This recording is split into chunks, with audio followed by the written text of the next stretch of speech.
You're listening to the Fast Intentions podcast. Now here are your hosts, Nathan and Todd. Hello everyone, welcome back to another episode of Fast Intentions. I said that really slow though, that's the slowest intentions I've ever had in the intro. But anyways. That wasn't fast at all. Exactly. Well, we have the intention to go fast, but not actually fast. Yes. But this is episode 29. I'm your host, Nathan, alongside my co-host who's always here. His name is Todd, and he happens to be my dad. How you doing, buddy? Good. How are you? Not too bad. Nathan had to work today. See how I did that little the insurance jingle? Yeah. Because I work in insurance. Yeah. But I don't work for Nationwide. Well, I know, but I was wondering what you were trying to do while you're singing the Nationwide thing. But yeah, I had to work today. I'm tired, so as soon as we're done recording, I'm going to bed. I went to bed at like 8 last night, which I think I missed your call sometime before that. You're like a 80-year-old, 24-year-old. I know. Well, that's what happens. I'm working now. I'm not used to it. But, well, I've always worked, but now I'm working like actual hours. He was throwing full of Porter. We're watching football.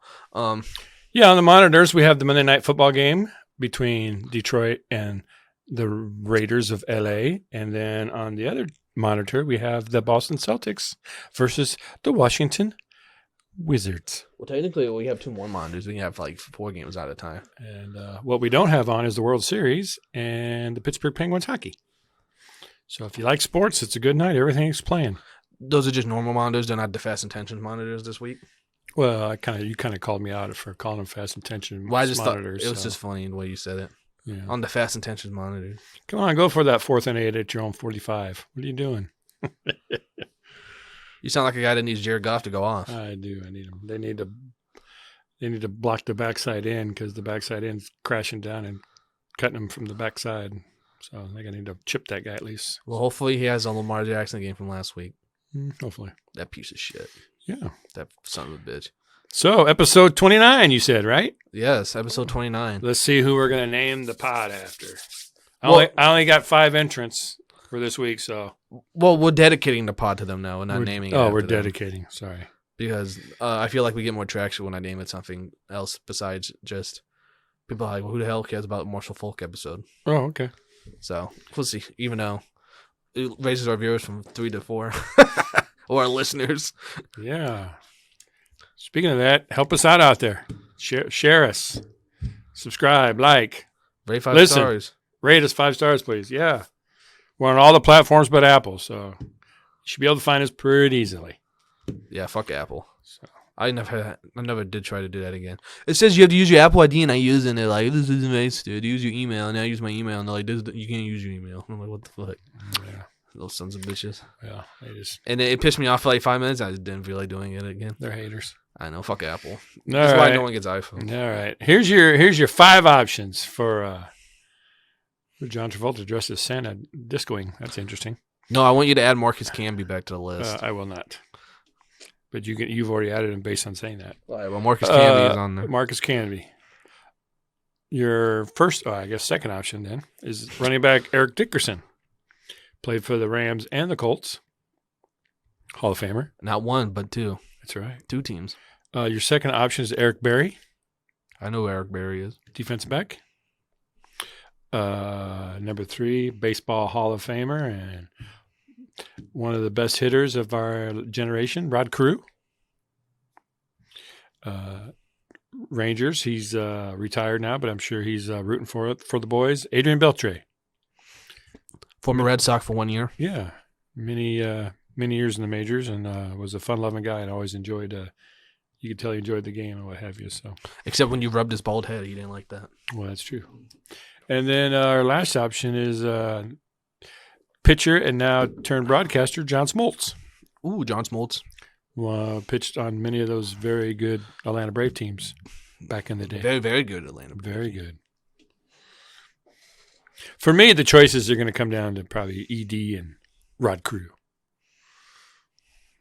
Well, to be honest, I can make a case for John Smoltz, too.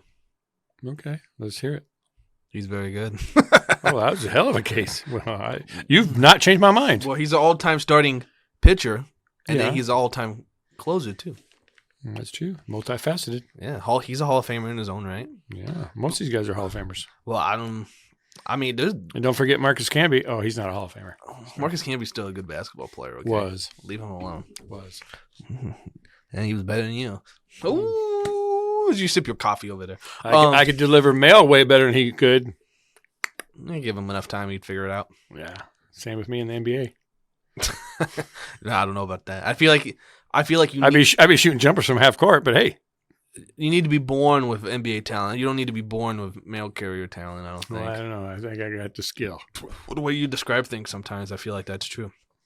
So, I'll leave it up to you because I'm actually okay with anyone on that list. Let's go with Rod Carew. All right. I feel like we have a heavy football slant on the pod name, so let's go with Rod Carew this time. Okay, that's fine. All right. Who was last week? Marshall Faulk? Yes. Because we didn't like Adrian Peterson. Yes. That piece of shit. Yeah. Oh, Jimmy G. Well, do you know Oh, Adrian? Sorry, I was waiting for you. I thought you were Sorry. going to comment. That was kind of an awkward pause. Apologies. You know that piece of shit, Adrian Peterson? Yes. What team was he famously known for playing for? College or pro? A pro. Vikings. All right. Well, speaking of the Vikings. Oh, that's called a segue, folks. That's called a segue. Speaking of the Vikings, Kirk Cousins, he tore his ACL yesterday. I heard that was in one of my notes. Yeah, it was you can expound on that, but it was a rough day for quarterbacks in the NFL yesterday. Well, I can't remember the play because after a while I was like, oh my god, this Packers game is hard to watch. I couldn't. Grace and Emma call me I can't think of the word, but like I sit there and I like enjoy the pain of watching my team because I can't stop watching. Misogynist? No, not misogynistic. Is it masochist? Fatal I think masochist is the word. I'm not sure. But yeah, they call me a masochist because I'm just sitting there watching Green Bay play like shit. And it just won't stop. But I'm okay. Ever since Aaron Rodgers threw that fucking Hail Mary against the Lions, I have to sit there and watch every game because otherwise I'm going to miss something. And then the Celtics for you, it's like watching a playoff game every game because they just blow it. Well, that was every Green Bay playoff game. That's what I mean. Jesus Christ. You and I have sat through many of those just like shaking our head like, what the hell happened? Every year. It was because my history teacher, I'm friends with him on Facebook from high school, Mr. Boyer. He's a Vikings fan. Shout out, Mr. Boyer. Yeah, shout out, Mr. Boyer. He likes my Fast and Tenses post sometimes on Facebook. So, Does he listen? I have no idea. I don't talk to him. But I remember I posted something about watching Green Bay is like misery. And he said, I'm a Vikings fan. You don't know anything about misery. I said, well, that's true. But there's a difference between like being bad and then like being really good and then just blowing it every game in the playoffs. I know something about misery. Well, they love company. Oh, yeah. That was stupid. You ever heard that old saying? No, I know the saying, but that was just a dumb joke. Oh. No. But yeah, I've seen NFC Championship games, probably the worst. The Larry Fitzgerald game sucked. Whatever that game against the 49ers was 2 years ago. Beast mode. The block punt. Beast mode when he ran through everybody on the Packers. That was that touchdown? That was the Saints. Oh, was it the Saints? Oh, good. The Beastquake. Good for you. Yeah, so that wasn't us, but that's good. He had a part in that NFC Championship game where poor Brandon Bostic, he lives in infamy, but he actually is a motivational speaker now about coming over bullying and stuff like that because he got so much hate for that onside kick. So good for Brandon Bostic, but that piece of shit ruined us. But now he's like Bill Buckner. He gets the blame, but there was like 15 other things that went wrong. So you can't really that's not like an obvious thing, but you can't blame it on him. But besides the point, Kirk Cousins? Yeah, besides the point, what were we talking about? Kirk Cousins. So yes, Kirk Cousins tore his ACL. Now he's officially out for the year. They confirmed it with an MRI this morning. So it's kind of disappointing. The Vikings, 3 in a row, I think. Yeah, for sure. And they were kind of getting the groove in. This was without Justin Jefferson too. Yeah. So they're finally getting back in it. Kirk Cousins, as much shit as he gets, he's a serviceable. He's like the. You don't want to say he's an elite quarterback. No. But you don't want to say he's just a system quarterback. He's like the top of the systematic quarterback. He's like the Heinrich Harburg of the pros. Well, I wouldn't say that. He's a lot better than Heinrich Harburg. Not a high ceiling, but not a very low floor. So.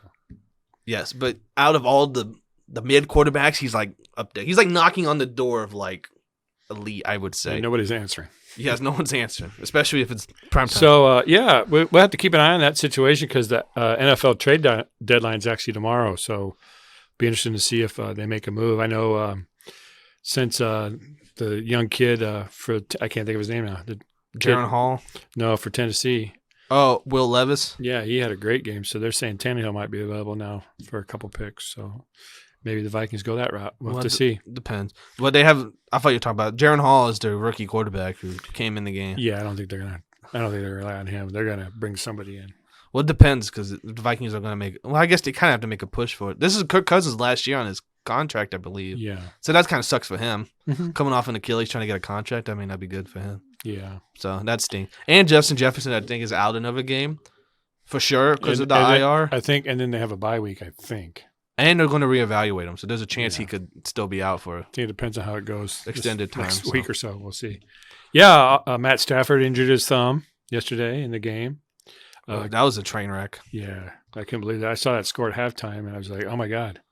Hey, the Cowboys' defense is legit. I had to do a double take on that. I had CD Lamb in the Postal League to help. Okay, we always got to turn it to fantasy. Well, you do. Kenny Pickett suffered a rib injury for the Steelers, who are supposed to play again Thursday night against the Titans.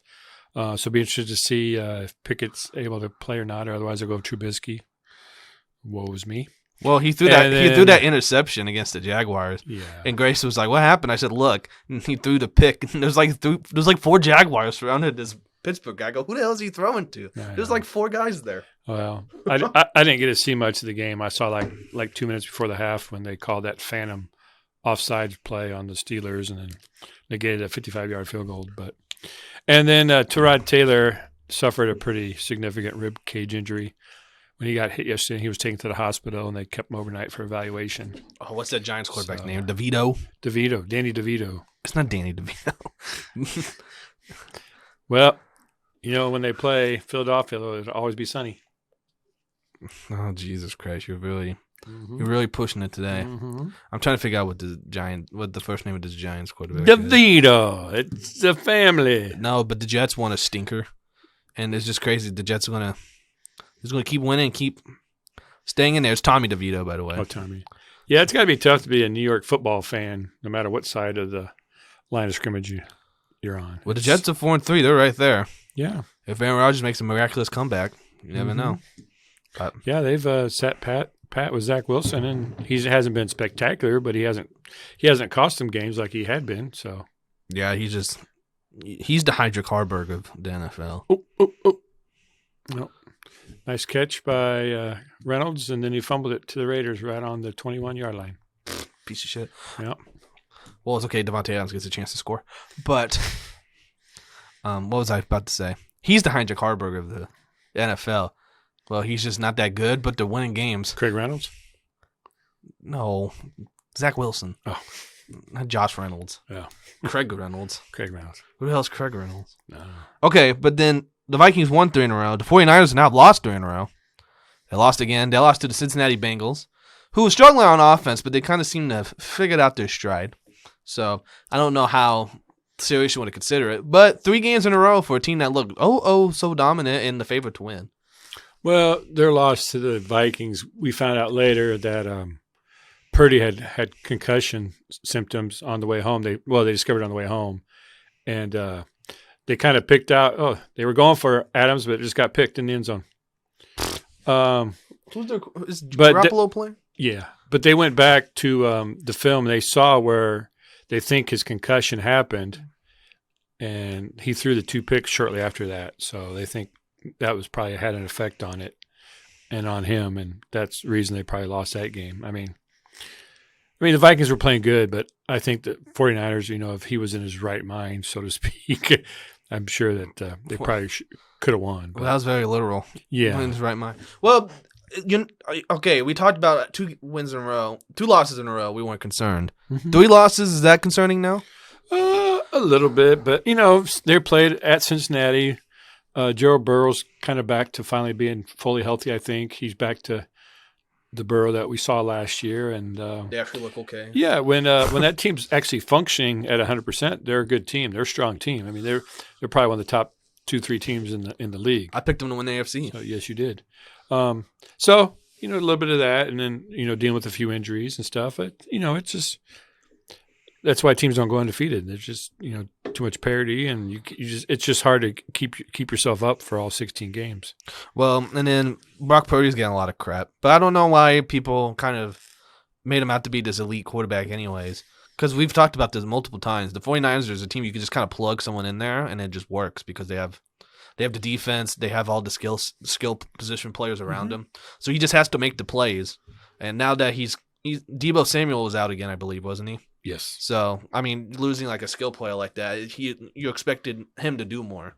So, I mean, obviously, not to shit talk him, there was a reason why he was Mr. Irrelevant at one point. So, I mean, he's just going to have to work on it. And if any system's there for him to succeed in, sorry to cut you off, it'll be the 49ers system. No, he's a hard worker. He's going to go out, and he's not going to sit by idly. And I'm sure nobody's more pissed about his performance than he is. So, they'll go out and he'll work on his game, and he's got a team around him too that should be able to help support him. I mean, then they had a chance to kind of step up, and they didn't. I mean, the defense is the dominant aspect of that team, and they kind of let Cincinnati have their way with him a little bit. So yeah.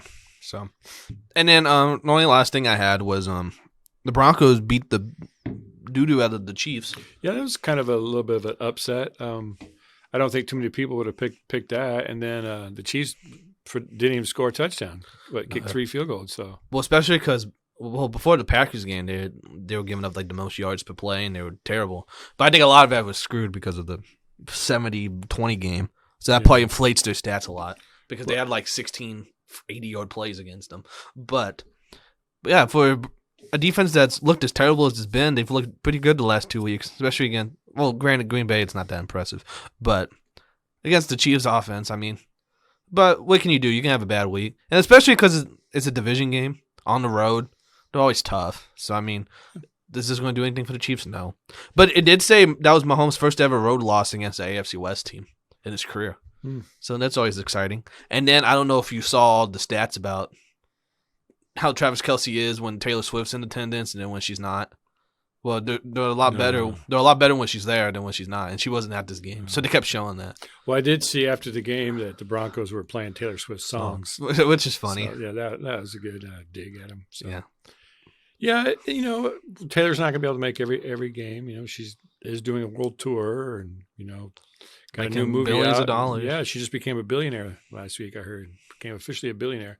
Well, she re-released an old album, and I never understood that. But apparently, when you release an album, there's certain people have their hands in your stuff, because of them helping you get to where you're at and this and that. Well, they re-release the records because then they can kind of do what they want with it, and then it's all totally, 100% their money on, off the sales. So that's why people re-release music. But yeah, interesting. It's like when Nebraska played in the Big 8. They would go years and years without losing to these teams. And I thought, well, every year that goes by that you beat that team, the odds of you losing to them the next year goes up and up and up because eventually the odds catch up to you. And, it just, Mahomes wasn't feeling the best. The weather wasn't the greatest. The Broncos were probably revved up to play the game, kind of like, we talked about with the Bengals and the 49ers. And things just kind of worked out. I mean, it makes Broncos fans feel good and Chiefs fans feel, oh. But, the Chiefs will come back next week and put a thumping on whoever they play, and everybody will be all happy again. So, oh, yeah. I'm not concerned. No, me neither. But it's always fun to see them lose. I don't even hate Mahomes enough, but now they're just a team that wins all the time, so you kind of got to hate them. Yeah. It's just how it goes. Because I hate when people say, well, why don't you appreciate greatness? I go, well, I don't appreciate greatness because I want my team to be great. Like, I'm not going to root for the Chiefs because they're good. I'm rooting for the Green Bay. Packer greatness. Well, it all left the building. Except Aaron Jones, but he doesn't touch the ball because of Matt LaFleur. Well, if you had been born the same year as your grandfather, you probably had many, many great years as a Packer fan. Yeah, and then there would be a really bad lull in there, and then be really good again, and then be a bad lull. Granted, Aaron Rodgers was good and bad because, I guess Brett Favre was too. But I wasn't there too much for Brett Favre. Nope. So I became a fan after the Super Bowl. That my was favorite non-Steeler player of all time? Brett Favre? Mm-hmm. I don't know if I have a favorite non-Packer. Okay. I don't know. I'll have to think about that. But yeah, that's all I had for the NFL. Okay. Do you want to head over to the college side? Yeah, we could do that. Or would you like to talk about something else first? No, we can just stay in the football realm. All right. I'll turn my page. Ready, break. I wrote down. I even posted this, I think, on Twitter. Ooh. When we were watching on the Fast Intentions Twitter page? No. I did post something on the Fast Intentions Twitter page, though. They did the... Do tell. Have you seen those AIs that, like, you can tell them to, like, make a picture of something and it'll, like, do it for you? Mm-mm. And so... Because AI is crazy now. You can have it write a whole essay for you, and it'll just write an essay for you about whatever it is. I've seen that. So, or like rank things for you. But no, there's like an AI thing where you could say, "Give me a picture of this," and it'll like make like an actual picture, just come up with it. Well, one of them did like make like the MLB logos, and make them like actual players. So there's like a Blue Jay with like a glove and a hat on. Oh. The Red Sox one is like 2 giant socks like towering over the Green Monster on the baseball field, and there was a lot of good ones. It was like a big thread of all the teams, so I posted it and said, "These are good." And I did like a laughing emoji. They were pretty cool to look at. You should tell one to make a Fast Intentions logo. See what you get. It'd probably be weird. Or at least we won't look like furries in it. Yeah. No, but I tweeted during the Nebraska game after the punt block. I said, "Wow, Nebraska's fun to watch? That's crazy." Because, man, we've been shitty to watch. Well, then the fourth quarter happened. We won't talk about that part. But I don't know. It just seemed fun. Nebraska was actually like playing a decent game. Besides all the fumbles and all the other crap we could talk about that took over in the fourth quarter, that was a big bleh. Well, you just watching the game, you just never felt like Purdue really had a shot. Because they played the offense was so I mean, good. you just thought, well, if Nebraska lets them back in it somehow, I mean, otherwise they got nothing. And they were dominant. Gifford, playing in the middle, just was everywhere. And what's really impressive is the defense is tackling really well this year. You don't see too many guys getting, out of tackles and continuing on. One-on-one, they're making, they're getting good form. They're breaking down. They're making solid tackles. And these guys are getting stopped, like a little swing pass where if the guy doesn't make tackle, maybe it's like 12, 13 yards, But now they're making the tackle, getting 3, 4, 5 yards, and then these teams are having to punt. Yes. And so it's just nice to see the defense performing, very cohesively like that. Now the offense looked better, still, a little stop and starts, little miss in the spark plugs, Yeah. But as much as the offense has been bad, it's ridiculous how many injuries they have. Yeah, well, the injuries are a lot, and credit to them, they're not using them as an excuse. But play calling is just, yes, that's bad. Really weird. And I even posted that when they got up 24-0 after that nice 55-yard field goal by Tristan Alvano, I even said to you, and I even posted it, I said, they don't need to throw the ball the rest of the game. Just run the ball, run the time off the clock, and be done with it. Oh, he said it like 10 times. Well, sorry. But what they do, they come out and start throwing little passes or, fakes and stuff. Doing and then options. Stopping the clock and, turning the ball over. And then Harbor got laid out on a play and he started bleeding. They couldn't stop the blood. So they brought, Sims in. Yeah, excuse me. I was trying to cover up for you. I appreciate it. They brought Sims in, and then they went for it on a 4th down out of a shotgun formation for whatever reason again. Had a high snap, and then he ended up getting caught up and fumbling. And then a lot of people we watched not that we watched with, were around us were, moaning and groaning. Oh, that's why you can't have Sims in there, blah, blah. But if you really take into account the genesis of the play, one guy had him wrapped up and was twisting him to tackle him, so he was kind of being spun around. And while he's being spun around, the other guy was reaching and trying to rip the ball out.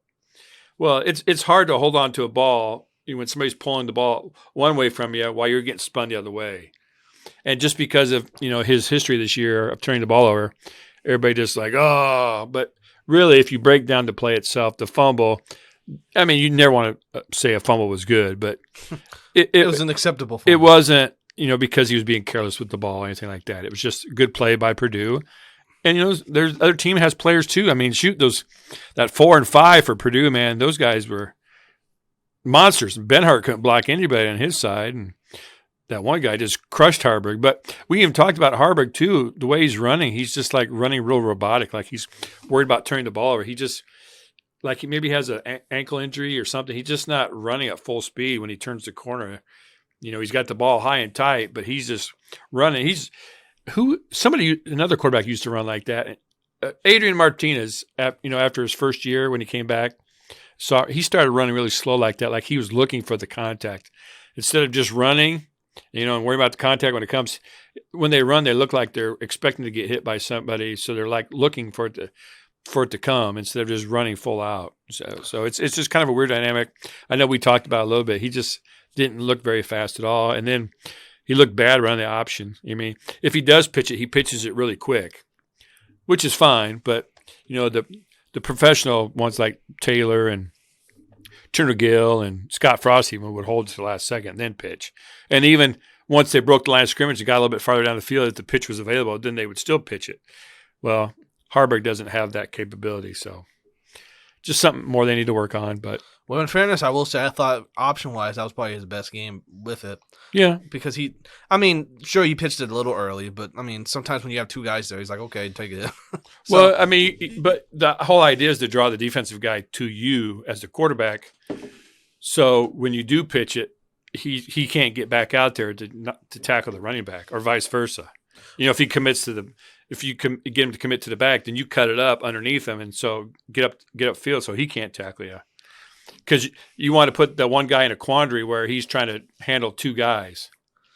Well, yes, but like I said, I thought per game, I thought that was his best performance. Mostly he would just take the 3 yards and give it. This time he actually at least pitched in and made something out of it. Yeah. But I don't know, because Harburg, he's weird because he looks like he's running fast, but then he looks like he's running slow at the same time.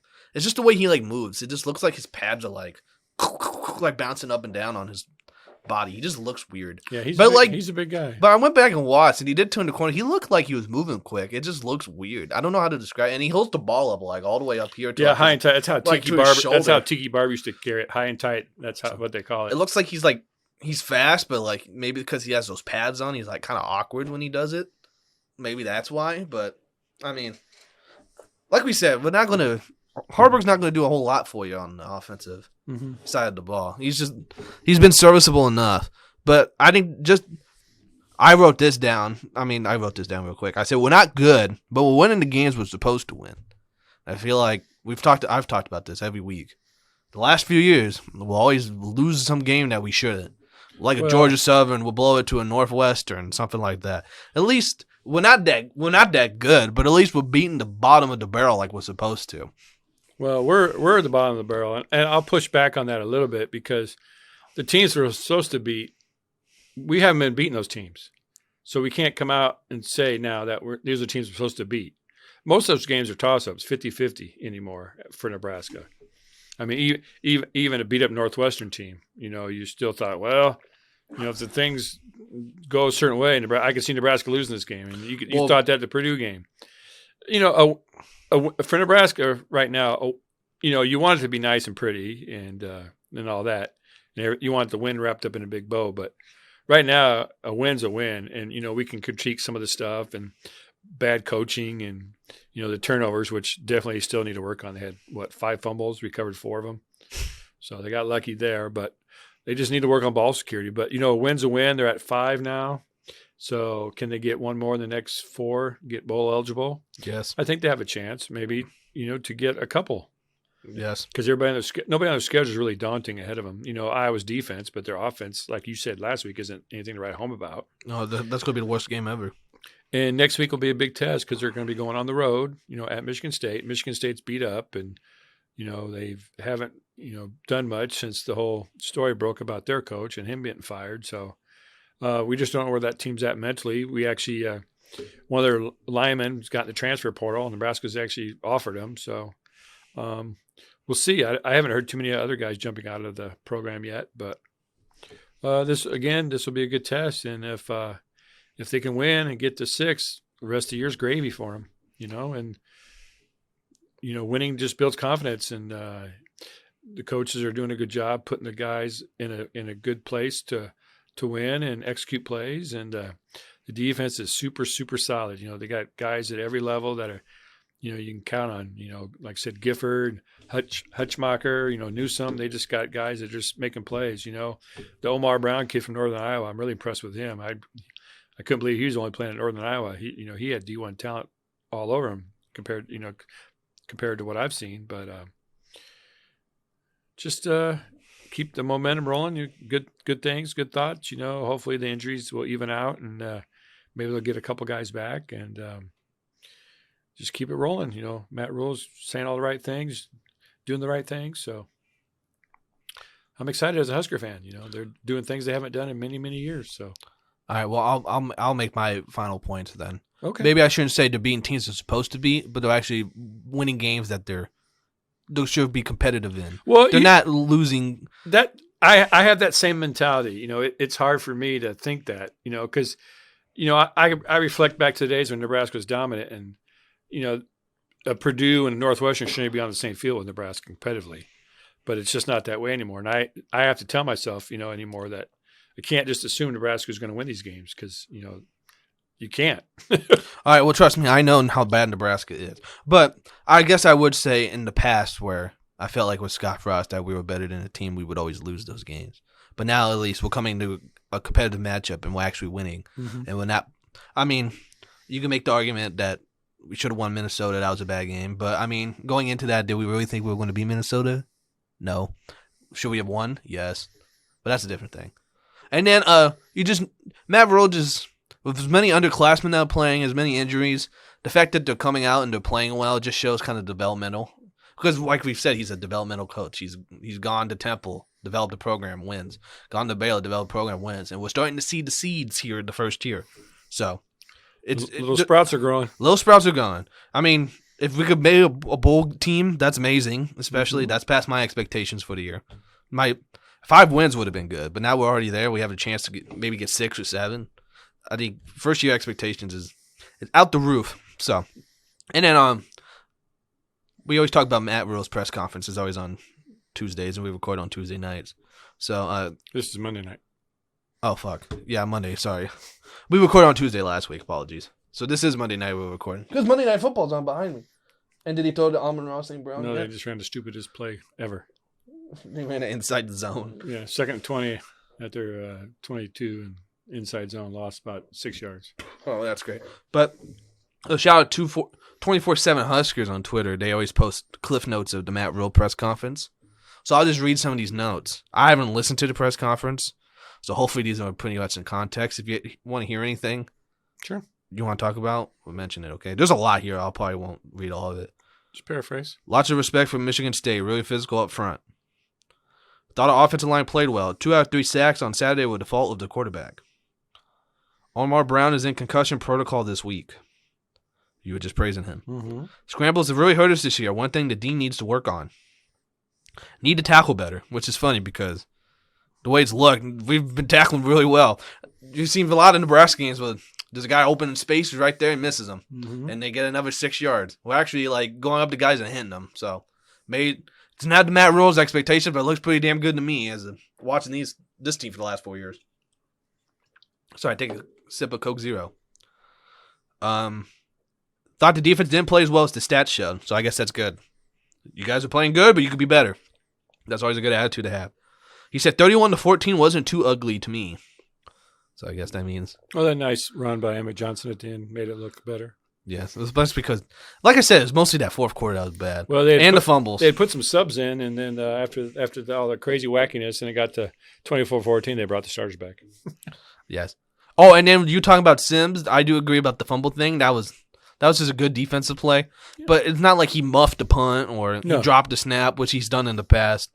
And the muff punt thing was pretty bad. And the kickoff just booted out. The snap to start that whole play was high, and he had to jump to get it, and it just threw everything off. So well, that was just a bad play call. Coach Rule went off after the offensive staff last week, is what he said. We're last in the nation in fumbles and fumbles lost. On offense, we're still first in the Big Ten in rushing and first in 10-plus yard rushes. Quote from Matt Rule, when people say it's ugly, I say it's tough. We're a physical, tough team, so is Michigan State. This will be a battle. Coach Rule, Heinrich Harburg, he's a little beat up, but he's the quarterback at Nebraska. So there you go. More confidence. Wind plays a big factor in offensive play, which is why the defense of the Big Ten seems very strong. Tempo in other areas of the country, Texas, for example, is viable. In Big Ten, it may not be so viable with the outside factors. So that's kind of a broad statement. Doesn't want to rush Marcus Buford. He's in the mix, but he's but also off to the side. Jesus Christ. Not sure if he'll play. Very fired up for Quincy Newsome. He's an NFL player helping on special teams. Jeff Sims puts as much time in as anyone else. He was put in a tough scenario on Saturday. Jesus Christ, the way they worded that sentence. Chubba's back in form. And Chubba Purdy, congrats. The fumbles are something that falls on me, which out of all the things, you could kind of not blame on Matt Rule. The fumbles. Emmitt Smith's very versatile. He said Kyler Murray's the best player he's ever seen when talking about Temple and Baylor. Oh, yeah. Yeah, what's kind of a weird... Well, it's not weird, but... Coach Rule talks about the X factor when they run in the end zone. I noticed this wasn't sure what it was. I don't know what that means, so I shouldn't just not have read that. He yelled at Tommy and Quentin for high-fiving on the way to the end zone. And then Coach's wife yelled at him for yelling at them. So, we expect every game to come down to wire. We knew Northwestern was a good team, and they just battled out and beat Maryland. First two recruiting classes are so important in taking on a rebuild. Illinois when the guys finally decided to block out the noise. Punt returns have to improve. Coach Darlington called it a disgrace in a respectful way. And Coach hasn't slept much since the game. And I skipped some of the other stuff. So there's a highlight of Matt Rule. Anything pop out to you? No, just some of the stuff. I guess after he watched the film, coming back after Saturday, he kind of changed his opinion on a few things. But that's good. You know, you always want to be, you don't want to give too much praise to your team. You always want to be critical, and they always got to have something they can work on. I was doing bubble letters. So I did see that.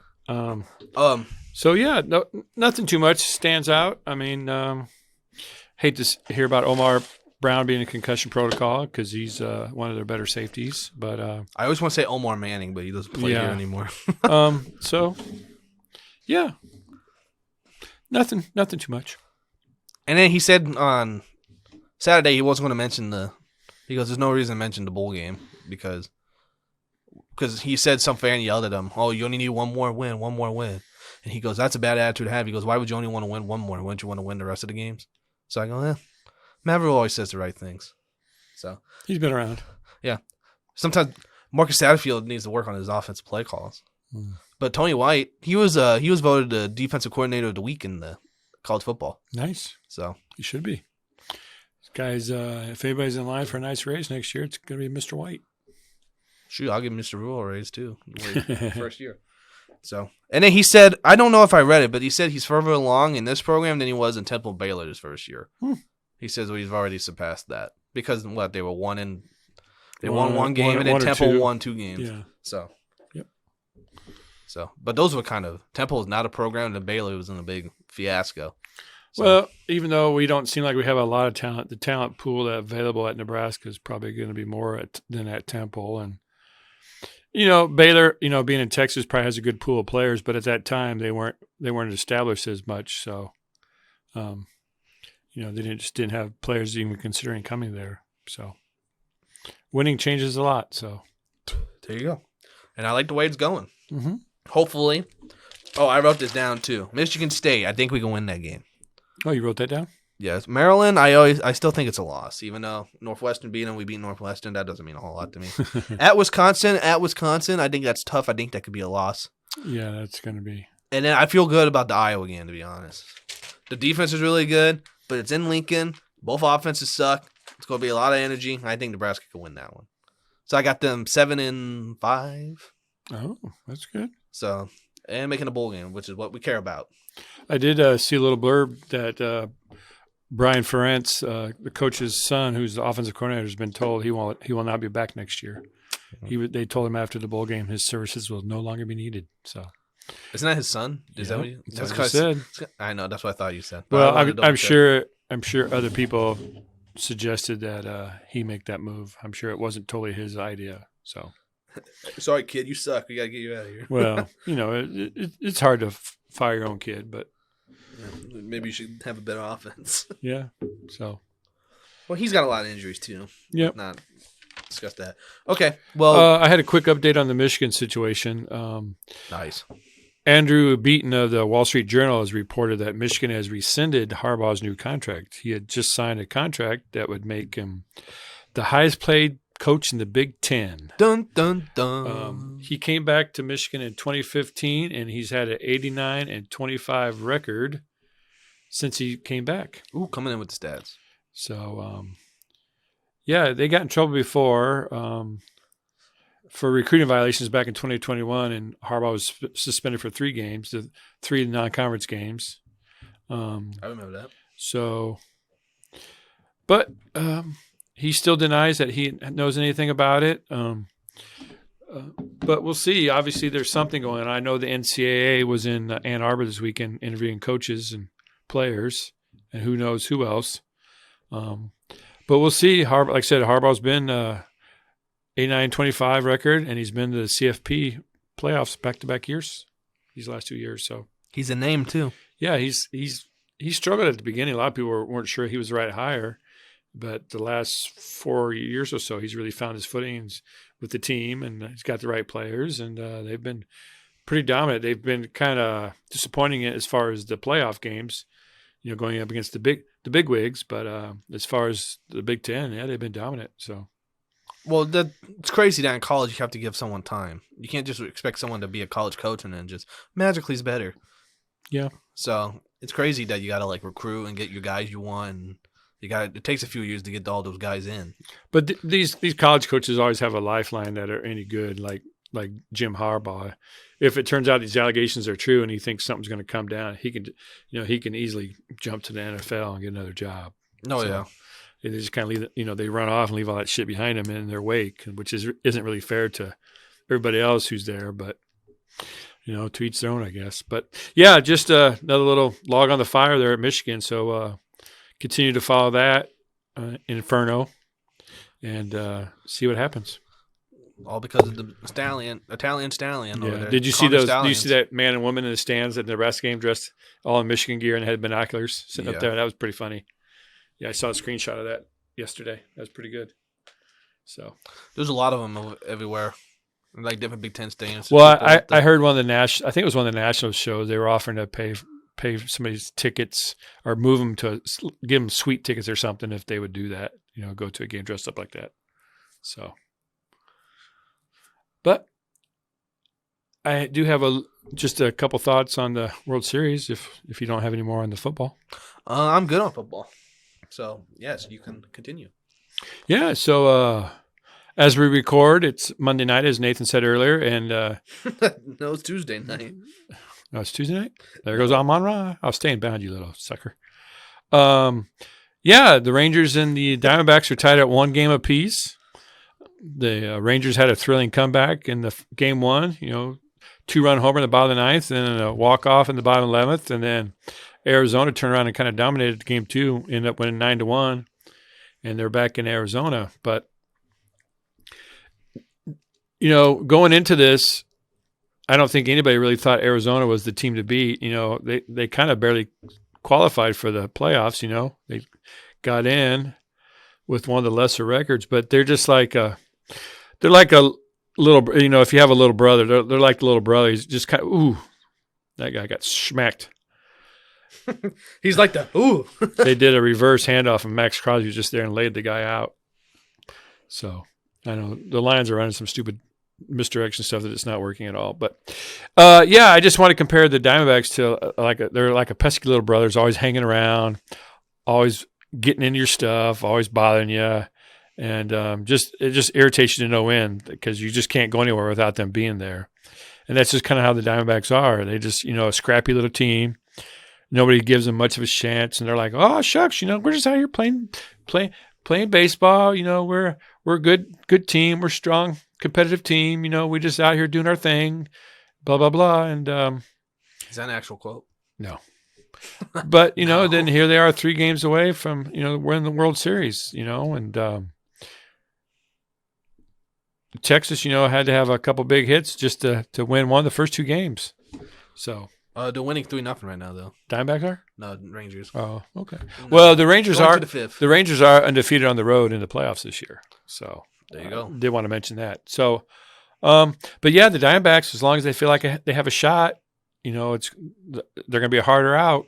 It's like we talked with the Phillies. The Phillies let them get to Game 7, and then Diamondbacks took the lead, so a little more pressure.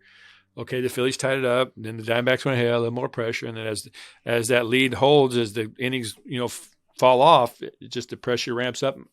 So, the Rangers, if they're gonna win this, they need to put the Diamondbacks out. Sorry, we're watching Jared Goff throw the football close to the end zone. Yeah. Hopefully, he throws it to Amon-Ra St. Brown. But they only have 2 field goals to show for it right now. So, see, we just need Amon-Ra St. Brown to catch a touchdown so I can beat Meg in the one league. Or Laporta. And then I need Devontae Adams to get 1 catch for a touchdown for like 2 yards so that I get the points to beat Jerry in your league, and then I can still beat Meg in another league because she's got Devontae. Well, I just want him to. I don't care what he does. He can throw it to anybody. Just don't run it. I need Devontae Adams to score. Just don't run. Well, then if they're going to run it, better at least give it to Gibbs. I don't want that stupid Reynolds in there. There you go. That was a dumb play. I'll just no one blocked. They keep running that stuff. They keep running the slow stuff to the flat, and they can't block any. Max Crosby's out there, and they're just buying him a new contract. Well, Matt Crosby wasn't even out there on that play. Yeah, he was. He was out there. 98. Oh, he was. Yeah, see, he's trying to cut block him, and he gets back up, and he gets over there. Never mind. I thought that was different. But that's just, Well, I don't know why the receivers are going out on a route. Well, I think supposed to be blocking. I think Amon-Ra was supposed to throw that. I think that was a throw. He would double throw, but they got on him so quick he couldn't throw the pass. So here it's 3rd and 9. They're gonna probably settle for another fucking field goal. Yep. So bad at the line. Okay, what were we talking about? Just pathetic. Just poor play calling. Poor play calling. What were we talking about? Oh, the Diamondbacks. Oh, yeah. Shout out to Diamondbacks. Shout out. I know. Shout out. The only thing I have about the NBA, I have one thing about the NBA. Okay. James Harden. Mr. Good old James Harden requested a jump trade. Well, I don't remember if I talked about this last week. Did I talk about how he tried to get on the plane to go on the road trip? No. And they booted him off? Nope. Why do you sound so upset? Come on. No, at least James Harden just frustrates me. He's got a world of talent, but he's just so fucking stubborn. He wants everything handed to him without doing anything. And these teams pay all this money to try to get him on the roster, and then he's like all happy for like a day, and then next thing you know, he turns around, he's not playing, he's not doing this, blah blah blah. He's just a pain in the ass. I don't know why anybody would want that guy on their team. He's just a cancer. Well, the good thing about him in Houston was the whole thing ran through him. So now I think he likes it that way. Because then I want to go win. But then he was all upset in Brooklyn because he wasn't the go-to option Kevin Durant was. And apparently he was all in his feelings about it. And then he goes to Philadelphia, and now he's upset about ownership. Which is weird because he was with Daryl Morey in Houston for like 8 years. So I don't really get it. But no, the only thing I wanted to say was he was on the bench in Philadelphia this week. He's still like ramping up his conditioning to play with the team. But he tried to get on the plane to go on their road trip, and then they said he couldn't come on the plane. They made him stay back in Philadelphia because they didn't want him to go on the trip. Because they wanted him to stay in Philadelphia and like keep working to get back to conditioning because he sat on training camp and stuff. So it's kind of weird, but I guess we'll see how it plays out. It's weird because Daryl Morey should have traded him, but he probably wants a lot back for him. James Harden's he's only got 1 year left, so how much are you going to get for him? Well, then like I said, and his history of his antics, no way he wants to put up with that shit. Yeah, and his history of requesting trades, he's not going to get a whole lot for him. So, and it sucks because poor Joel Embiid's stuck, and he just wants to win. Poor guy. He'll request a trade, and then the Knicks will trade for him. Send him to Minnesota. Yeah, Karl Anthony Towns, Rudy Gobert, and Joel Embiid all starting together. Sounds like hell, but it sounds like something the Timberwolves would do. All right, well, I don't have anything else. Okay.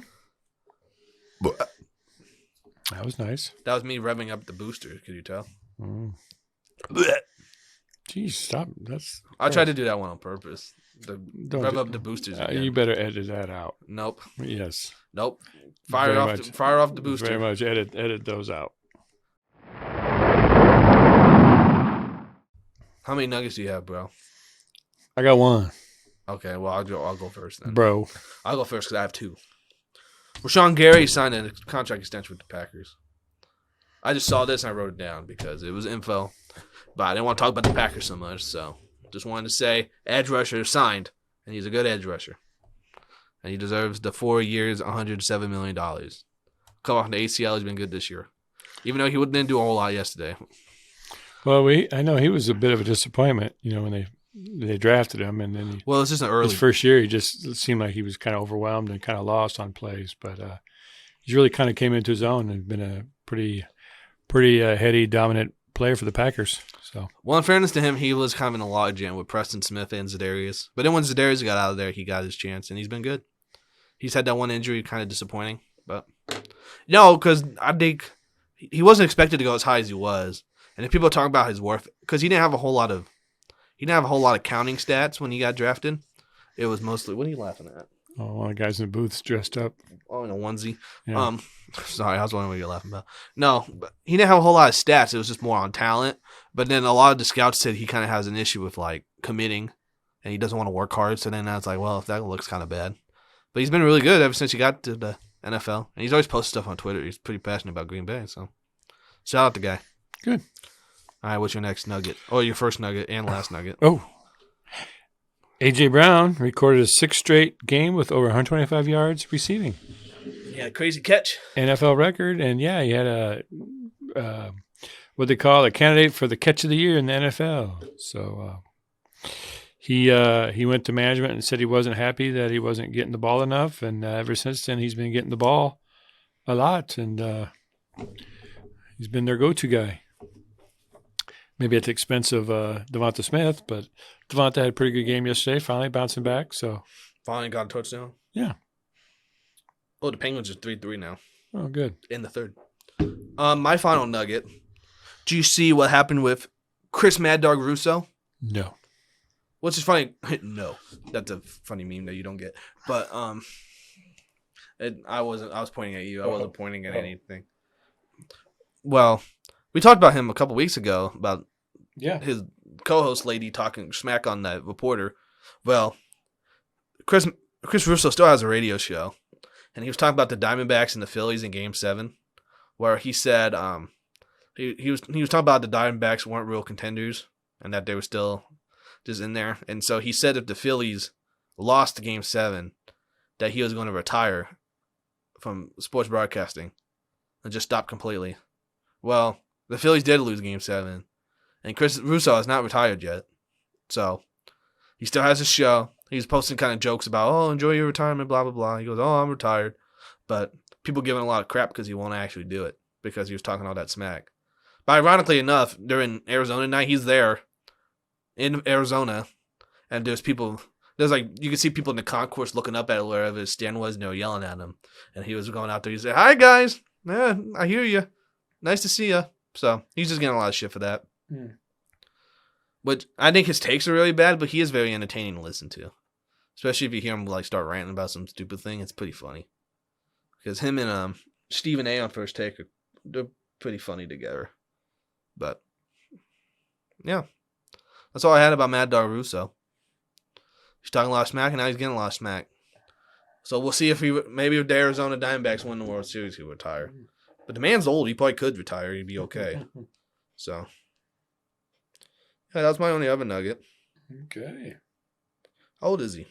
Oh, he's only 64. He looks older than 64. Yeah. I swear he'd be in his 70s or something. So. Well, by the time you hear this pod, it'll be November. So the year's flying by. Pretty soon we'll be eating some turkey and then opening gifts. Hopefully you guys had a good Halloween. Yeah. Even though it's tomorrow. Lots of candy. Lots of candy. Yeah. I get off early tomorrow. Nice. I hope I get off earlier tomorrow than I did today. That's pretty much a given, though, because we won't have nearly the mail that we did yesterday. So, but the dog's barking. The dog's barking. The owls are hooting. Things are happening. Are the Raiders close to the Raiders throwing moving the ball? A touchdown? Yeah, this is. If the Lions could just get their head out of their butts on their play calling, they should be up 14-17-0. But I don't know. We'll see if that their offensive coordinator keeps calling that stuff to the wings. I don't know. And they've called like 5-6 different types of plays out there in the flats, and none of them have worked. But yet he's insisting on keeps trying them. I just don't. I don't get it. But hey, man, they got a script. They got to stick to it. Well, the script's only for the first 15 plays usually. I thought they did it like 30 sometimes. I don't know. Well, he needs to change it because it's not good at all. Because as of now, they can't block Max Crosby. So I don't know why you'd run stuff towards him. You need to run away from that guy. And even then, he's chasing guys down from the backside. So when I start doing the intro on this show, I'm going to start calling you the offensive coordinator instead of the co-host. There's the OC, my dad, Todd. There you go. How you doing, Todd? The old ball coach. They're getting down there. 3rd and 1 at the 6. Well, thanks for joining us. Know where to find us on all the socials. You can follow us fintentionspod on Twitter. Please do. You can find us on Spotify, YouTube video feed coming real soon, hopefully, fingers crossed. Knock on fake plastic. And all the other streaming services. Knock on fake plastic. But we appreciate you guys listening and tuning in and allowing us to come into your homes or to your phones or to your Walkmans or your car or your bedroom, ladies. Shout out. I'm cutting that part out. Okay.